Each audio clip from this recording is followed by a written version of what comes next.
पूजा हमेशा सच्चे मन से और अच्छे से करनी चाहिए। अगर आप घर में ही पूजा करना चाहते हैं तो बरगद के पेड़ की एक टहनी पहले ही मंगवा लें, जिससे घर पर पूजा की जा सके। अगर आप पेड़ के पास जाकर पूजा करना चाहती हैं तो वह भी सही है, लेकिन ध्यान रहे कि पूजा वाले दिन बरगद की टहनी नहीं तोड़नी चाहिए, इसलिए एक दिन पहले ही टहनी लाकर रख लें। इस पूजा में सबसे पहले गौरी और गणेश जी की पूजा होती है, उसके बाद वट वृक्ष की पूजा की जाती है। आप गौरी माता को हल्दी से बना सकते हैं और गणेश जी के लिए सुपारी में कलावा लपेट लें। पूजा शुरू करने से पहले खोजा तैयार किया जाता है। अगर आपके पास कोई बर्तन है तो उसमें रखें, नहीं तो एक लाल कपड़ा ले लें और उसमें सबसे पहले खोजा रखें। आप लोग एप्पल यानी अपन भी बना सकते हैं। इसके लिए चावल के आटे में हल्दी मिलाकर छोटा सा अपन तैयार करें, जो वट वृक्ष पर चढ़ाया जाता है। साथ ही श्रृंगार की सामग्री भी चढ़ाई जाती है, तो अपने लिए भी थोड़ा श्रृंगार ले जाएं और कुछ चीजें दान में भी दें। इस दिन जो फल मौसम में मिल रहे हों, जैसे तरबूज, खरबूज आदि, उन्हें प्रसाद में चढ़ाएं। इस पूजा में आम का विशेष महत्व होता है। आम से ही जल चढ़ाया जाता है और एक पंखा भी जरूरी होता है। पंखा बांस का होना चाहिए। एक पंखा पति को हवा देने के लिए होता है और दूसरा दान किया जाता है, इसलिए 2 पंखों की जरूरत होती है। पूजा के बाद परिक्रमा की जाती है। अगर आपके पास कच्चा सूत है तो उससे परिक्रमा करें, वरना मौली धागे से भी कर सकते हैं। नियम के अनुसार 108 परिक्रमा करनी होती है, लेकिन अगर संभव ना हो तो 11, 22 या 51 बार भी कर सकते हैं। परिक्रमा करते समय ध्यान रखें कि अगर धागा खत्म हो जाए तो भी परिक्रमा बंद न करें। परिक्रमा की गिनती याद रखने के लिए आप अपने हाथ में चना ले सकते हैं और 1 पैकेट सिंदूर भी रखें। हर चक्कर के बाद 1 चना रख लें ताकि गिनती बनी रहे। सिंदूर और चना वट वृक्ष पर चढ़ाया जाता है। सुहाग की चीजें जैसे चूड़ी, सिंदूर, बिंदी आदि जरूर चढ़ाएं। अगर आप चाहें तो 16 श्रृंगार की सारी चीजें भी चढ़ा सकती हैं। पूजा के अंत में कुछ न कुछ दान में जरूर दें। पूजा पूरी करने के बाद इस दिन पति पूजन भी किया जाता है। जब आप पूजा कर लें तो घर आकर पति पूजन करें। उसके बाद आप लोग पति का पूजन कीजिएगा। सबसे पहले पति के पैर जल से धोएं, फिर पंखे से हवा करें, माथे पर टीका लगाएं और उनके हाथ में कलावा बांधें। जो भी भोग या प्रसाद आपने तैयार किया है वह पति को खिलाएं, इसलिए पति पूजन करना जरूरी होता है। पूजा के बाद आप कोई भी मीठा शरबत या पेय ले सकते हैं। इस व्रत में सिर्फ नमक नहीं खाया जाता, बाकी आप मीठा भोजन कर सकते हैं। पूजा के बाद आप जो भी खाना चाहें खा सकते हैं, लेकिन ध्यान रखें कि सूर्यास्त से पहले ही भोजन कर लें। सूर्यास्त के बाद कुछ भी नहीं खाना चाहिए। व्रत का पारण अगले दिन किया जाता है। इस बार वट सावित्री व्रत 26 तारीख सोमवार को रखा जाएगा और नहाए खाए की तिथि 25 तारीख रविवार है। व्रत का पारण 27 तारीख मंगलवार को होगा। जो महिलाएं पहली बार यह व्रत करना चाहती हैं वे कर सकती हैं, क्योंकि इस बार कोई मलमास या अधिक मास नहीं है। अगर आप व्रत करना चाहें तो जरूर करें। पूजा पूरी होने के बाद जितनी भी सुहागन महिलाएं हों उनकी मांग में सिंदूर जरूर लगाएं और उन्हें प्रसाद भी दें। दोस्तों, आप साधारण तरीके से भी पूजा कर सकते हैं। इसके लिए पूजा के दिन एक टोकरी में रेत भरकर उसमें ब्रह्मा जी की मूर्ति स्थापित करें और दूसरी टोकरी में सावित्री जी की मूर्ति रखें। एक और टोकरी में सत्यवान और सावित्री की मूर्तियां रखें। इन टोकरियों को वट वृक्ष के नीचे रखें। पहले ब्रह्मा और सावित्री की पूजा करें, फिर सत्यवान और सावित्री की पूजा करें। उसके बाद वट वृक्ष को जल, फूल, मूली, होली, कच्चा दूध, चना, गुड़ और धूप दीप से पूजन करें। जल अर्पित करके वृक्ष के चारों ओर कच्चा धागा 3 बार लपेटकर परिक्रमा करें। बट के पत्तों की माला पहने और सावित्री कथा का श्रवण करें।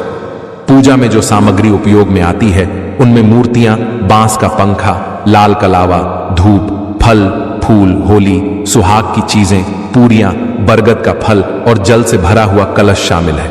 शास्त्रों के अनुसार बरगद के पेड़ के तने में भगवान विष्णु, जड़ों में ब्रह्मा और शाखाओं में शिव का वास होता है। इस पेड़ की कुछ शाखाएं नीचे की ओर जाती हैं, जिन्हें देवी सावित्री का स्वरूप माना जाता है। इसलिए इस पेड़ की पूजा करने से भगवान का आशीर्वाद मिलता है और मनोकामनाएं पूरी होती हैं। संतान की इच्छा रखने वालों के लिए यह पूजा विशेष लाभकारी मानी जाती है। कहा जाता है कि ज्येष्ठ माह की अमावस्या को सावित्री ने इसी वट वृक्ष की छांव में अपने पति को जीवन दान दिया था। तभी से इसकी पूजा की परंपरा शुरू हुई।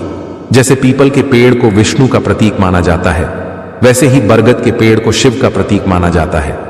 ऐसी भी मान्यता है कि तीर्थंकर ऋषभदेव ने अक्षय वट के नीचे तपस्या की थी। इस स्थान को प्रयाग में रक्त देव तपस्थली नाम से भी जाना जाता है। दोस्तों, इस दिन किन गलतियों से बचना चाहिए, आइए जानते हैं। वट सावित्री व्रत के समय कुछ खास चीजें ऐसी होती हैं जिन्हें सावित्री माता को अर्पित नहीं करना चाहिए और पूजा में शामिल करने से बचना चाहिए। अगर आपने ऐसा किया तो व्रत भंग हो सकता है और इसका उल्टा असर भी हो सकता है। यह व्रत महाराष्ट्र, उत्तर प्रदेश, बिहार और झारखंड में बड़े उत्साह से मनाया जाता है। यहां तक कि विदेशों में रहने वाली महिलाएं भी अपने पति की लंबी उम्र के लिए यह व्रत करती हैं। दोस्तों, आगे बढ़ने से पहले सच्चे मन से कमेंट करें जय माता सावित्री। माता के लिए एक लाइक जरूर बनता है और ज्ञानवर्धक टेल्स को सब्सक्राइब करके बेल आइकन भी जरूर दबाएं। दोस्तों, वट सावित्री व्रत इस बार सोमवार को रखा जाएगा। अमावस्या तिथि शुरू होगी 26 मई को शाम 2:55 पर और समाप्त होगी उसी दिन रात 4:09 पर। इसलिए इस बार व्रत 26 मई सोमवार को रखा जाएगा। अब जानते हैं व्रत में कौन सी 3 चीजें नहीं चढ़ानी चाहिए जिससे सावित्री माता नाराज हो सकती है। पहली चीज, काले कपड़े इस दिन नहीं पहनने चाहिए, क्योंकि इसी दिन शनि जयंती भी होती है और शनि देव को काले कपड़े चढ़ाना उचित होता है, लेकिन सुहागिनों के लिए यह शुभ नहीं माना जाता। दूसरी चीज, सफेद कपड़े भी न पहने, क्योंकि ये विधवा रूप का प्रतीक माने जाते हैं। इस दिन लाल रंग के कपड़े पहनना शुभ होता है, जिससे माता सावित्री प्रसन्न होती हैं और आपको अखंड सौभाग्य का आशीर्वाद मिलता है। तीसरी बात, श्रृंगार सामग्री का दान इस दिन जरूर करें, लेकिन ध्यान रखें कि जो सामान आप खुद इस्तेमाल कर चुकी हैं उसे दान न करें। नया सामान खरीद कर ही दान करें। इससे घर में सुख समृद्धि बनी रहती है और पति पर कोई संकट नहीं आता। अब बात करते हैं कुछ और बातों की। शास्त्रों के अनुसार व्रत वाले दिन नमक का सेवन नहीं करना चाहिए। घर में मांस मदिरा का सेवन बिल्कुल न करें और इस दिन संयम से रहें। गंदे विचारों से भी बचें और ज्यादा देर तक सोना भी इस दिन वर्जित है, क्योंकि माना जाता है कि इससे पति की उम्र पर असर पड़ता है। व्रत वाले दिन सूर्योदय से पहले उठकर स्नान करें और मन से पूजा करें। एक जरूरी बात और, सावित्री व्रत, करवा चौथ या किसी भी व्रत में जो पति की लंबी उम्र के लिए रखा गया हो, उसमें मांग में थोड़ा लंबा सिंदूर लगाना चाहिए। इससे पति की उम्र लंबी होती है और देवी प्रसन्न होकर सौभाग्यवती का वरदान देती है। वट सावित्री के दिन भी मांग में सिंदूर जरूर लगाएं और थोड़ा लंबा लगाएं। मांग में ज्यादा से ज्यादा सिंदूर भरना चाहिए, क्योंकि सिंदूर को सुहाग का प्रतीक माना जाता है और इसे लगाने से पति की उम्र लंबी होती है। इसलिए ध्यान रखें कि सिंदूर कम न लगाएं, ताकि जीवन में सुख शांति बनी रहे और पति की उम्र में वृद्धि हो। दोस्तों, नंबर 6, वट सावित्री व्रत के दिन सावित्री माता को लाल फूल चढ़ाना चाहिए। लाल फूल प्रेम, ऊर्जा और सौभाग्य का प्रतीक होता है। यह माता को प्रसन्न करता है और आपके वैवाहिक जीवन में सुख समृद्धि लाता है। नंबर 7, इस दिन घर में मीठे पकवान जरूर बनाएं और माता को भोग लगाएं। यह परंपरा न सिर्फ माता को प्रिय है, बल्कि इससे घर का वातावरण भी सकारात्मक बनता है। नंबर 8, कुछ महिलाएं इस दिन को हल्के में लेकर ब्यूटी पार्लर जाकर बाल कटवा लेती हैं, जो कि धार्मिक रूप से गलत माना जाता है।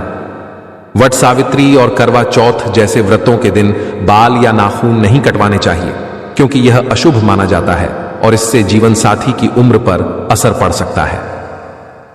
नंबर 9, इस दिन पूजा में जो भी चीजें अर्पित करें वह सही और साबुत होनी चाहिए। कभी भी टूटी फूटी वस्तुएं जैसे खंडित मूर्तियां, टूटी चूड़ियां या खराब सामान का प्रयोग न करें। यह व्रत की पवित्रता को भंग कर सकता है। खासकर सफेद, नीली या काली चूड़ियां इस दिन न पहनें और गले में मंगल सूत्र जरूर धारण करें। बिना इसके व्रत अधूरा माना जाता है। दोस्तों, अब जानते हैं वे कौन सी महिलाएं हैं जिन्हें वट सावित्री व्रत नहीं रखना चाहिए, वरना गंभीर परिणाम हो सकते हैं। नंबर 1, यदि किसी महिला के मन में अपने पति के अलावा किसी और पुरुष के लिए भावनाएं हैं तो ऐसी महिला को यह व्रत नहीं करना चाहिए। यह व्रत पति के प्रति समर्पण और निष्ठा का प्रतीक है और इसमें पवित्रता बहुत जरूरी है। जैसा कि चाणक्य नीति भी कहती है, सच्चा प्रेम वही होता है जो एकनिष्ठ और निस्वार्थ हो। नंबर 2, गर्भवती महिलाओं को वट सावित्री व्रत रखने से पहले सावधानी बरतनी चाहिए। अगर स्वास्थ्य ठीक नहीं है या कमजोरी महसूस होती है तो इस समय व्रत करना मुश्किल हो सकता है। हालांकि शास्त्रों में व्रत करने से मना नहीं किया गया है, लेकिन ऐसी स्थिति में डॉक्टर की सलाह और शरीर की क्षमता का ध्यान रखते हुए ही व्रत करना चाहिए। इसलिए व्रत रखने से पहले डॉक्टर की सलाह जरूर लेनी चाहिए, क्योंकि इस दौरान आपकी सेहत और बच्चे की सुरक्षा सबसे जरूरी होती है। दोस्तों, नंबर 3, शास्त्रों में यह स्पष्ट बताया गया है कि कुछ धार्मिक कार्य ऐसे होते हैं जिनमें पति पत्नी दोनों की उपस्थिति अनिवार्य होती है। वट सावित्री व्रत भी उन्हीं में से एक है। यदि किसी महिला ने पति के साथ विवाह के 7 फेरे नहीं लिए हैं और बिना विवाह के साथ रह रही हैं, तो उन्हें यह व्रत नहीं रखना चाहिए, क्योंकि यह अशुभ माना जाता है और धार्मिक दृष्टि से भी स्वीकार्य नहीं होता। नंबर 4, अगर पति पत्नी के बीच लंबे समय से अनबन चल रही हो और बात तलाक तक पहुंच चुकी हो तो ऐसे में यह व्रत नहीं रखना चाहिए। इस व्रत का मूल उद्देश्य पति पत्नी के प्रेम और समर्पण को मजबूत करना है। इसीलिए पहले अपने रिश्ते को सुलझाएं, फिर श्रद्धा और प्रेम के साथ यह व्रत करें। अब महिलाओं के लिए एक विशेष ध्यान देने योग्य बात, वट सावित्री व्रत के दिन अपनी सुहाग की कोई भी चीज जैसे कि बिछिया, चूड़ियां, सिंदूर, मंगलसूत्र या पायल आदि किसी को दान न करें और किसी अन्य महिला को पहनने के लिए न दें। आजकल महिलाएं एक दूसरे के आभूषण पहनती हैं, लेकिन इस विशेष दिन यह ठीक नहीं माना जाता।